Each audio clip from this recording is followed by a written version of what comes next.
조합재 TV 시청자 여러분 안녕하십니까. 2019년 8월 23일 새벽입니다. 자정을 넘어섰습니다. 저는 문재인 대통령의 대북정책과 외교정책이 김정은이란 썩은 새끼줄을 잡고 인수봉이란 국제무대를 기어 올라가는 것과 마찬가지인데 언젠가는 추락할 것이다 라고 예고를 했습니다. 지금 추락하고 있는데 마지막으로 뭔가를 하나를 붙들어야 되는데 그것마저도 놓고 말았습니다. 이제는 프리폴입니다. 자유낙하입니다. 자유낙하. 참 비참한 상황이 되었습니다. 조롱밖에 남지 않았습니다. 악마는 조롱을 견디지 못한다고 하는데 문재인 대통령은 악마는 아닙니다. 그러나 좋은 사람도 아니죠. 대통령이 국민 취급을 하지 않습니다. 따라서 국민도 지금 대통령을 대통령 취급하지 않습니다. 이런 관계는 외부의 침략이라든지 대외 정세가 바뀐다든지 했을 때 아주 나라가 해체되고 내전으로 가는 그런 요인을 안게 됩니다. 문재인 대통령은 다수 국민을 증오하는 사람입니다. 우리의 선배 세대를 증오하는 사람입니다. 그러면서도 민족 반역자 김일성, 김정일, 김정은에 대해서는 호감을 가진 사람입니다. 대한민국의 불행입니다. 이것을 어떻게 민주적 방식으로 해결할 것이냐 우리가 고민하니까 하야운동도 하고 탄핵 요구도 하고 광화문에서 시위도 합니다. 어제 있었던 한일 군사정보보호협정 일방 파기는 문재인 대통령의 치명적 실수입니다. 왜 이게 치명적 실수냐 하면은 일방적이고 예상 외의 과격한 행동을 해가지고 국제사회에서 가해자처럼 보이게 된 점입니다. 가해자가 되면 국제사회에서는 도와줄 수가 없습니다. 좋은 예가 있습니다. 보불전쟁 때 나폴레옹 3세는 문재인 대통령처럼 좀 비슷한 성격을 갖고 있어요. 선동가입니다. 선동가인데 그러나 문재인 대통령과는 비교가 되지 않을 정도의 능력을 갖췄던 사람인데 선동가가 또 약한 게 있어요. 선동에 또 약해요. 선동가는 선동에 약합니다. 선동으로 집권한 사람은 선동에 약해요. 문재인 대통령도 그런 경우라고 생각합니다만은 이 프러시아를 얕보고 프러시아가 어떤 외교 문제를 가지고 프랑스를 욕보였다 하는 기사가 실려가지고 파리 사람들이 막 데모를 하면서 프러시아에 선전포고를 하라고 압박을 했습니다. 그게 1870년입니다. 그때 프러시아는 비스마르크, 몰트케, 윌헬름 1세가 딱 단계를 해가지고 독일을 통일하기 위해서는 언젠가는 프랑스와 결전을 해가지고 길을 꺾어야 한다. 그래야 하여 독일 통일을 방해하지 못하도록 만들어야 한다 하면서 전쟁 구실을 찾고 있는 중인데 비스마르크의 언론 조작에 딱 걸려든 게 프랑스의 언론이었습니다. 요새 한국 언론처럼 반프러시아 선동을 하니까 여기에 나폴레옹 3세가 탑니다. 나폴레옹 3세는 그 당시에 담석증을 앓고 있어가지고 전쟁 지휘를 할 수가 없었어요. 그러나 파리 시민들이 애국심을 부추기면서 프러시아를 응징하자고 하니까 놀랍게도 프랑스가 프러시아에 선전포고를 합니다.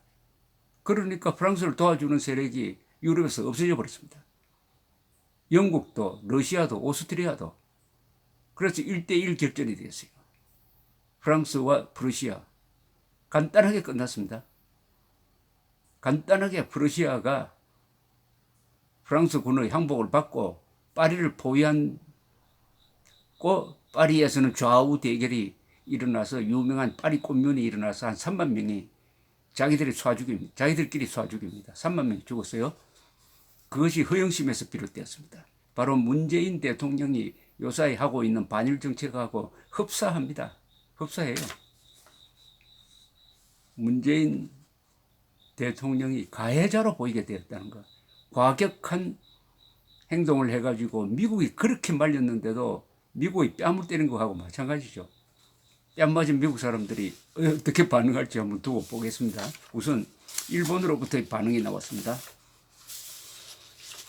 고노 타로 일본 외무상은 어젯밤 기자단 앞에서 한국에 의한 한일 군사정보 보호협정 종료 결정에 대해라는 제목의 담화를 발표합니다. 한국이 일방적으로 파기했다는 것을 확실히 하고 이렇게 이야기했습니다. 한국 측이 극히 부정적이고 비합리적 행동을 계속하고 있다.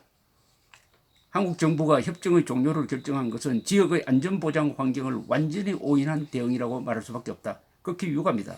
한국 정부는 이번 발표 내용 중 안전보장의 맥락에서 지소미아 종료 결정과 일본의 수출관리 운용 수정 문제를 관련 지었는데 이 두 가지는 전혀 차원이 다른 문제로서 한국 측 주장은 절대로 받아들일 수 없다.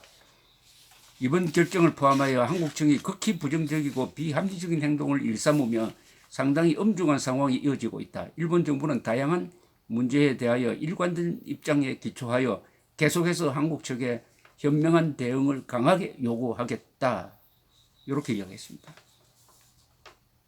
고노 외무상은 한국의 징용공 배상 판결에 대해서 2차 세계대전 후의 국제 질서를 근본에서 뒤집는 것이라고 혹평하는 사람이고, 아베 수상은 한국은 국가 간의 약속을 지키지 않는 정권이다라고 이야기하는데, 한국이라고 하면 참 창피하죠.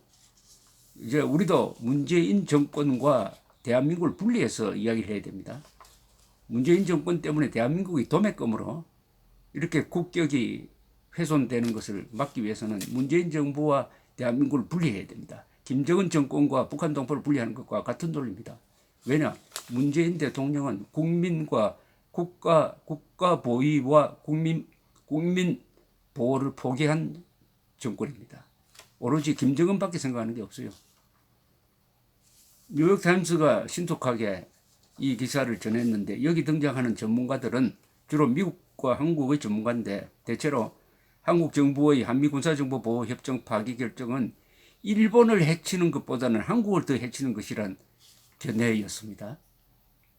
이들 전문가는 일본은 북한을 추적하는 인공위성이 많고 특히 북한의 잠수함을 추적하는 능력이 뛰어나다는 점에서 이 협정 파기로서 한국이 더 큰 피해를 볼 것이다 라고 전망을 했습니다. 김성한 전 외교부 차관은 전혀 현명하지 못한 조치다. 한국을 검은 백조로 전락시키는 짓이다. 검은 백조라는 것은 블랙 스완인데, 백조는 원래 하얀데 거기 검은 백조가 있으면은 어떤 취급을 받겠습니까? 예상이 안 된다든지 뭐 왕따라든지 그런 의미죠. 한국을 검은 백조 신세로 전락시키고 있다. 전성훈 전 통일연구원 원장은 한국인들이 한미동맹을 흔들고 한일관계를 악화시키는데 실정을 낸다면 문재인이 반일 정서에 기대어 얻으려는 정치적 이익도 당기질 것이 될 것이다. 이거 별로 효과가 없을 것이다. 이렇게 분석을 했습니다. 그는 이어서 이번 조치는 미국에 주는 신호로서도 긍정적이지 못하다. 한국이 한미일 동맹으로 중국을 견제하는 데 있어서 한 축을 흔드는 것이 되기 때문이다. 한국이 한미일 동맹이 중국을 견제하는데 한 축을 담당했는데 그 축을 스스로 흔들고 있다. 그렇게 비칠 것이다 라는 이야기입니다. 전성훈 씨는 미국은 한국이 미국 편인지 중국 편인지를 의심하기 시작할 것이다. 의심하면 그 뒤부터 어떻게 하겠습니까? 지금까지 한국에 주던 특혜 조치를 여러 가지로 회수하거나 아니면 적대적으로 보게 되겠죠. 제일 먼저 들어올 게 세컨더리 보이콧이 붙을 겁니다. 한국 기업에 대해서. 그것은 어마어마한 사태, 경제 공황을 부를 가능성도 있습니다. 랜드 연구소라고 있습니다. 랜드 코퍼레이션이라고 미국의 아주 유명한 싱크탱크인데, 여기 한반도 분석 전문가 제프리 홀룽 씨는 뉴욕타임스 기자에게 이렇게 말했습니다.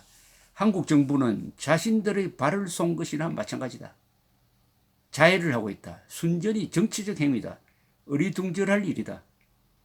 한국 대통령이 자신의 국민들을 위험에 빠뜨리는 결정을 내리다니 놀랍다. 참 이게 핵심 아닙니까? 한국 정부는 자신들의 발을 쏜 것이나 마찬가지다. 자해를 하고 있다. 순전히 정치적 행위이다. 어리둥절할 일이다. 한국 대통령이 자신의 국민들을 위험에 빠뜨리는 결정을 내리다니 놀랍다. 일본의 자민당 소속인